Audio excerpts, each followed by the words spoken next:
두 번째로 이제 4차 산업혁명으로 이제 돌아가서요. 뭐 기본 여기 너무나 오늘 뭐 말씀 많이 들으셨죠. 이런 제가 기술 전공은 아니기 때문에 그렇지만 제가 이제 여기서 제일 중요하게 되는 부분이 이겁니다. 일의 기본 속성을 변화시키고 새로운 능력을 요구한다는 겁니다. 우리가 아까도 뭐 많이 하시던데 직업이 아니라 직무. 아까 이민아 이사장님도 그 얘기 하셨죠. 직무. 일이 중심이 된다. 직업은 사라질지라도 일은 사라지지 않는다. 그런 얘기 하셨죠. 그게 이제 사실인데요. 그 일의 기본적인 속성이 어떻게 변화되느냐. 그거에 맞는 어떤 능력이 필요하느냐. 이것이 중요하다고 보는데요. 저희가 한 연구를 가지고 조금 말씀드리겠습니다.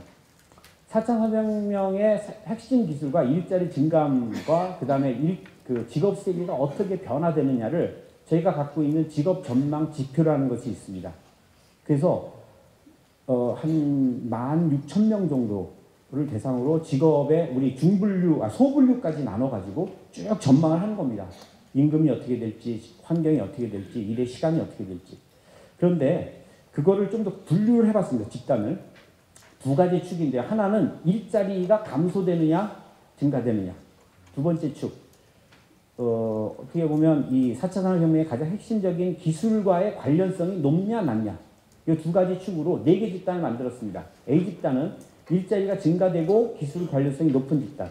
B 집단은 관련성은 높으나 일자리가 감소되는 집단. 세 번째는 일자리가 증가되나 기술과 전혀 관련 없는 집단.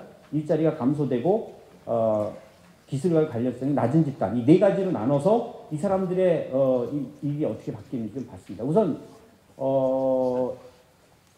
기술 관련성이 높고 일자리도 증가되는 직업들입니다. 물론 이게 약간 직무 단위로 쪼개지진 않았기 때문에 좀 이상한 것도 있을 겁니다. 뭐 보건의료 관련돼서 수의사, 치료사, 그 다음에 기계 관련직에서 연구원, 시험원, 그 다음에 뭐 정보통신 관련직의 대부분이 소프트웨어 개발자, 웹 전문가 등등이 있습니다.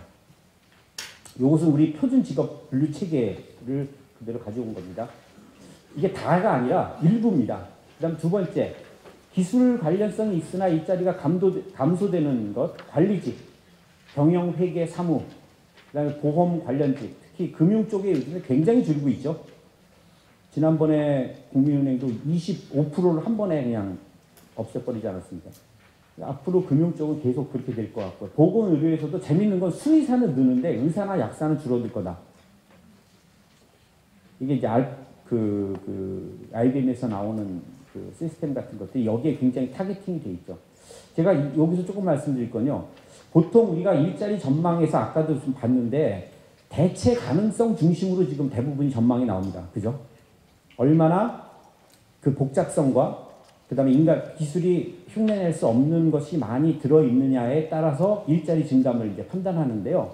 실제로는 이 IBM에서 지금 아주 가장 타겟팅을 하는 게 의사, 특히 방사선내과와 약사 쪽입니다. 벌써 거의 따라왔고요. 우리나라 그 병원에도 5개 병원이 이미 그것을 받아들였습니다.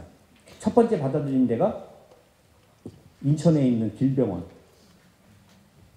그래서 그런 병원들이 왜 받아들이냐. 근데 다 하나같이 서울에 있는 병원이 아니라 지방에 있는 병원이었습니다. 왜 지방에 있는 병원들이 했느냐 알아보니까 지방에 있는 병원들이 보통 거기서 암같이 심각한 질병이 진단되면 어떻게 됩니까? 바로 서울로 오시죠. 그래서 그러니까 두 번째 의사를 만나보고 수술을 결정합니다. 그러니까 수술이 하나도 안 일어나는 거예요, 거기서.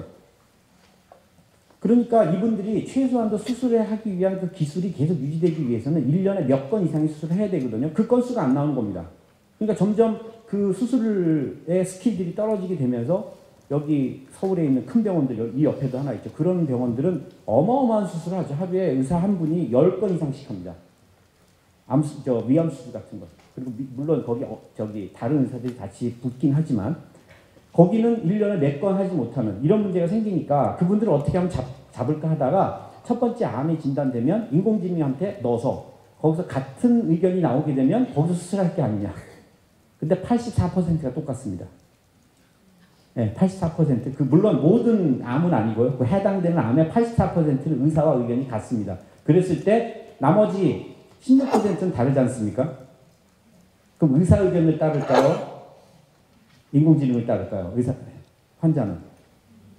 인공지능 이미 거기까지 왔고, 제가 그 말씀 드린 것은 의사는 가장 교육을 많이 받았고 가장 고도의 스킬을 가지고 있는 사람들인데 불구하고 대체율이 굉장히 높고, 이 얘기는 뭐냐면 단순히 기술 대체 가능성이 아니라 경제적인 문제, 단순한 이 직무를 하나 대체하는 로봇을 만들거나 인공지능을 만드는 것은 그것의 경제적 효과가 크지 않습니다.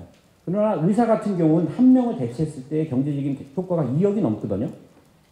그러니까 이런 것들 때문에 우리가 기술적인 가능성보다는 오히려 경제적인 가능성들. 그래서 저는 앞으로 오히려 고임금, 고기술 직군에서 대체가 훨씬 빨리 일어날 것이다. 그것은 실제 기업체들이 지금 인공지능 관련된 그 연구를 하고 그런 상업화하고 있는 쪽들이 타겟팅하고 있는 직업들이 그쪽에 몰려있기 때문에 라고 말씀드릴 수 있습니다. 여기 기자도 들어있습니다. 기자는 이미 벌써 반 정도를 쓰고 있죠. 그 다음에 기술 관련성이 적고 일자리도 감소되는 부분, 관리직, 교사, 대부분 이쪽에 교사가 여기 많이 걸려 있고요.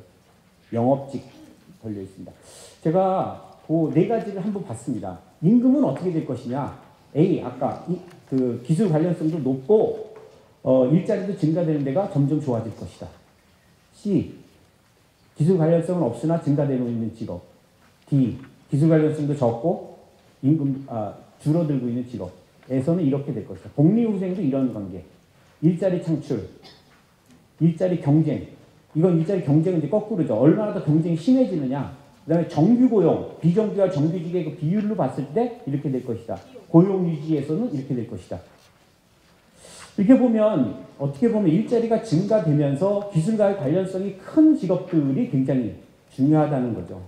근데 참 제가 안타까운 건 뭐냐면요. 제일 현재 지금 일자리 중에 이 A가 소속된 그 집단은 22%에 불과합니다.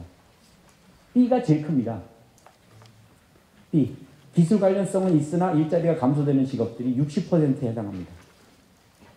그래서 우리가 그것들을 좀 전망해 볼 수 있는 하나의 그게 되지 않을까. 저도 많은 연구를 보니까 일자리가 몇 퍼센트 줄어든다 막 그 수치로 계산하신 분들 대단한 것 같아요. 어떻게 자료 없이 그런 일을 하셨을까. 저는 그런 어떤 주술적인 거라고 생각하거든요. 예, 그런 연구는 좀 믿을 게 못 된다고 생각합니다. 솔직히 말씀드리면. 예, 미래를 전망하는 것이 솔직해야 되는데 많은 것들이 너무 많이 쏟아져 나오면서 솔직하지 않은 얘기, 그냥 혹하는 얘기들이 너무 많이 나옵니다. 저도 제가 책을 찍어가지고 쫙 6,000부 정도가 나갔습니다. 총서가 4차 산업혁명과 평생 직업능력 개발이라는 책을 6,000권을 날렸더니 저한테 그런 비슷한 책이 한 40권쯤 왔어요. 근데 거기 보니까 다 일자리 전망에 대해서 너무 막 뚜렷하게 이건 없어질 거고 이렇게 나오시는데 사실은 그렇게 얘기하기가 쉽지 않다는 거죠. 오히려 아까 말씀드린 대로 그 하나하나의 여러 가지 것들을 종합적으로 검토해 볼 때 나타나게 되지 않을까라는 생각입니다. 그러면 필요한 능력이 뭐냐? 빨리 넘어가겠습니다. 첫 번째 의미이해는 뭐냐면 사람과 사람, 특히 기계가 만든 세상과 소통하는 능력입니다. 우리가 코딩 능력이라고 하는 것도 사실 이거에 해당되거든요. 근데 요즘에 코딩 교육이 너무 코딩 기술, 스킬 자체에 집중하게 되면 어떻게 됩니까? 우리나라 수학 교육처럼 되죠. 우리나라 수학 교육 그렇게 많이 하지만 수학 좋아하는 사람 별로 없잖아요. 잘못하면 코딩 가르치다가 소통하는 능력은 못 가르칠 수도 있다. 사실은 코딩도 요즘에 나오다 보니까 모듈화되어 있어서 사실은 직접적인 코딩의 영역은 점점 줄어듭니다. 판단의 영역이 점점 커지는데 이 기계가 만든 세상과 어떻게 잘 소통하느냐, 이건 어떻게 보면 리터러시에 해당되는데요. 지금 영어 그렇잖아요. 영어 하는 사람과 영어 못하는 사람의 차이처럼 이 소통하는 능력을 가진 사람은 더 많은 자기의 그 가능성을, 기회가 있을 거지만 그렇지 않은 사람은 반대가 될 거다. 그 다음에 자료와 다양한 현상을 분석하면서 의미를 생산하는 능력. 정말 너무너무 많지 않습니까? 의미의 자료. 거기서 과연 우리가 무엇을 해야 될지, 어떻게 해야 될지의 그 의미를 찾아가는 것. 그 다음에 다양한 이 데이터들을 결합시키는 능력. 그 다음에 두 번째로 다양한 매체로 소통. 이 정보통신 부분인데요. 다양한 소통 기술과 방식의 전통 기술을 밀어내고 있다. 텍스트 중심에서 음악, 시각, 예술 등 다양한 문해력이 종합되어야 된다는 겁니다. 특히 요즘에 비주얼한 것들이 굉장히 발전하고 있죠. 인공지능도 제일 빨리 발전하는 게 비주얼 쪽입니다. 그 다음에 정보의 홍수 속에서 필요한 정보를 선택하는 것. 그 다음에 이게 저도 강조하고 싶은 부분이 타문화의 이해와 적응입니다. 사실은 우리가 이 다양성의 폭발 시대에 지금 와 있잖아요. 민족 이런 다양한 지금 것이 있는데 우리가 자꾸 우리의 이 포용성이 넓어져야 다양성을 포용해야 그 다음부터 거기서부터 다양한 게 나오지 않습니까? 우리 창의성 나올 때 모자이크 이론, 그 다음에 샐러드 이론 다 다양성이 기본으로 깔려 있지 않습니까? 근데 우리는 너무 이런 면에서 이 다양성을 확 이해하고 오늘 여성 얘기도 나왔지만 앞으로 여성도 솔직히 우리 사회에서 제대로 포용되어 있지 않은 상황에서 우리가 다양성을 제대로 다룰 수 있을 것인가. 이게 굉장히 중요한 거고 다양성 속에서 협력을 어떻게 이끌어내느냐. 그 다음에 다양한 적응 능력이 여기에 해당되고요. 그 다음에 가상 조직에서의 협력입니다. 아까 이제 이민아 교수님도 그 얘기 하셨죠. 앞으로 재택근무가 핵심이다. 그럼 재택근무의 기본적인 포맷은 뭐냐면 가상근무입니다. 물리적으로는 떨어져 있지만 일은 같은 포맷에서 일을 해야 되기 때문에 일터의 기본적인 이런 변화 속에서 어떻게 같이 협력하느냐. 특히 융합 업무, 다문화, 글로벌 조직 같은 제가 조금 일했었던 그 엘리베이터 회사 거기도 보면은 리더십 관련된 그 오피스들이 전 세계 다 흩어져 있습니다.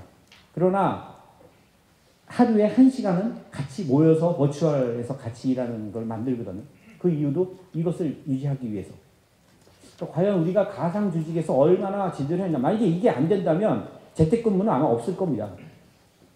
그렇지만 이것이 얼마나 가능하냐에 따라서 재택근무가 가능할 것이다 라고 보고요. 그 다음에 적응력 사고와 수리적 능력.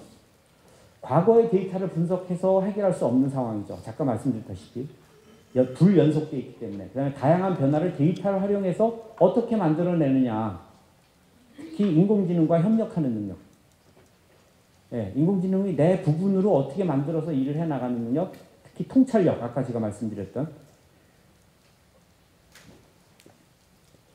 그 다음에 디자인 사고와 다학문적 적응력입니다. 전체적인 구조와 상황을 이해하고 원하는 결과를 얻기 위해 필요한 일과 실현 방식을 개발하는 능력입니다. 사실 아이데오에서 제일 많이 지금 팔리는 아이템이 이거거든요. 그래서 이런 문제들, 특히 창업과 창직, 개인 제조업자 등등 굉장히 기회가 많다고 하는데 사실은 이 능력이 있어야 이것을 성공시킬 수 있죠.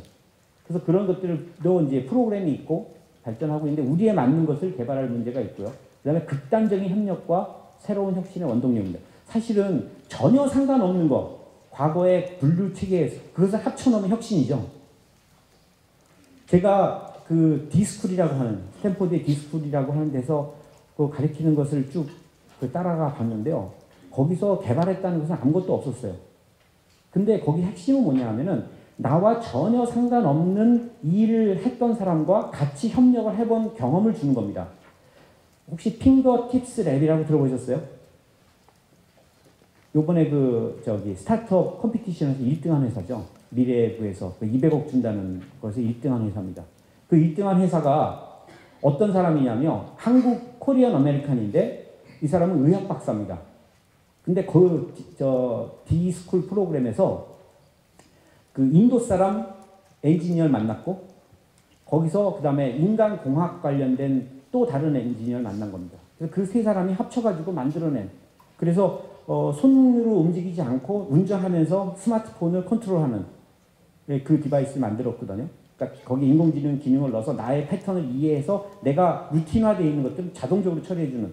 근데 그게 어디서 많이 쓰냐 했더니 노인들에게 많이 쓰이더라고요. 노인들은 제대로 이게 안 되잖아요. 그러니까 그것을 많이 쓰이고 있는데 거기에 보니까 이 극단적인 협력을 얼마나 만드느냐에 따라 다르고 그다음에 전문 분야의 높은 수준과 일반적인 능력을 어떻게 잘 조화시키냐. 오늘 많이 나왔던 얘기들. 그 다음에 직업 능력을 지속적으로 해야 되겠다. 교육으로 해결할 수 없는 능력. 지금 인공지능 관련돼서 학교에서 배울 수 있는 게 있습니까? 없어요. 다 지금 언더그라운드에서 학습하고 있습니다. 인공지능 관련된 건. 그래서 자기 스스로 개발할 수 있는 게 직업 훈련을 75%가 필요할 것이다. 그 다음에 4년에서 10년 주기로 새로운 능력을 개발하는 평생 학습을 계속적으로 해야 된다. 아까 88세까지 일하시려면 84세까지 학습하셔야 되겠죠. 그 다음에 기업가 정신과 창직 능력, 요거는 빼고요. 요거만 조금 말씀드리고 끝내겠습니다. 전통 숙련의 디지털화. 사실은 그러면 이 시대가 되면은 전통적인 숙련 기술은 다 사라질 것이냐? 저는 그렇게 보지 않습니다. 제가 그 두 가지 예만 들겠는데, 하나는 삼성전자에서 그 박사가 있는데요. 나사 박사가 있습니다. 나사 박사. 삼성전자의 그 반도체 하나 깎는 그 기본적인 기계가요. 이 방에 반쯤 됩니다. 그런 기계가 쫙 연결돼 있어서 하는데요. 하나의 기계에 들어가는 나사가 10만 개에서 16만 개입니다. 그러니까 아시겠지만 반도체에 들어가는 공장에 들어가는 기계는요. 전 세계 거의 똑같다고 볼 수 있어요. 표준화돼 있어요, 그건. 근데 왜 우리나라의 반도체 회사는 수율이 높을까, 생산성이? 이제 그게 우리 손끝 기술에서 관련되거든요. 근데 그 중에서 가장 중요한 게 나사를 말씀드리겠는데요. 그 10만 개의 나사가 있는데 거기에 아주 작은 변화, 그러니까 나사의 텐션의 그 변화를 얼마나 잘 컨트롤하냐에 따라서 수율이 달라집니다. 근데 나사 박사님은 그 10만 개짜리를 좀 더 다른 나라의 기계보다 더 잘 관리하는 거죠. 그래서 이분은 어떻게 하느냐. 기계 돌아가는 소리 들으면 어느 부분에 나사가 뭐가 문제가 있다는 거 바로 아는 거예요. 만져보면 아는 거예요. 근데 이분이 어떻게 성장했냐. 아까 그 장원석, 가셨네. 그분이 말씀하신 것처럼 이분도 처음에는 기계 깎으러 오신 거예요. 고등학교 졸업하고. 그러다가 기계가 바뀐 거죠. 그 전에 그 비디오 이런 거 만들다가 반도체 만드니까 그걸 열심히 대학원 들어가셔서 대학원 들어가셔서 열심히 배우신 거예요.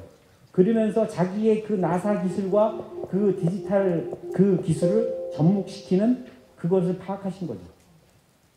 그러니까 이분은 전통적인 그 나사에 관련된 엄청난 누적된 지식에다가 그 반도체를 만드는 그 부분에 대한 이해를 접목시킴으로 인해서 자기가 이제 그런 수준의 장인에 오르신 건데, 그분은 대체가 불가능합니다.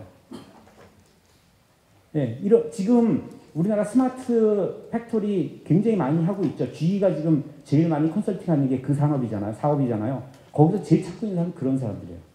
디지털 쪽에 전문가들은 많아요. 그리고 전통 숙련을 아시는 분 많아요. 근데 그것과 그 디지털과 전통을 연결시키는 사람은 거의 없다는 거죠. 포스코도요, 옛날에는요, 다 그 아변 공장 가면 거기서 이렇게 손으로 조작하셨어요. 지금 가보면 아무도 없습니다. 컨트롤 센터가 서울에 있어요.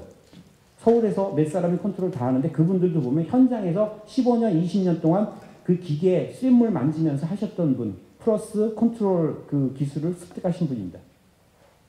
그러니까 우리가 앞으로의 이 디지털 시대가 된다고 해도 그 과거에 있었던 우리의 그런 지식들과 그런 것들은 없어지지 않는다. 그러나 거기에 어떻게 디지털 기술을 잘 얹어서 그것을 연결시키느냐. O2O도 마찬가지 아닙니까?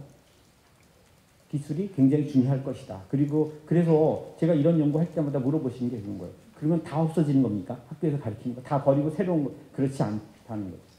우리가 갖고 있는 그 축적된 위에 디지털을 어떻게 잘 활용해서 그 두 개의 기술을 잘 연결시키느냐에 따라서 앞으로의 미래는 더 좋아질 수도 있다라고 말씀드릴 수 있을 것 같습니다. 여기까지 하겠습니다. 감사합니다.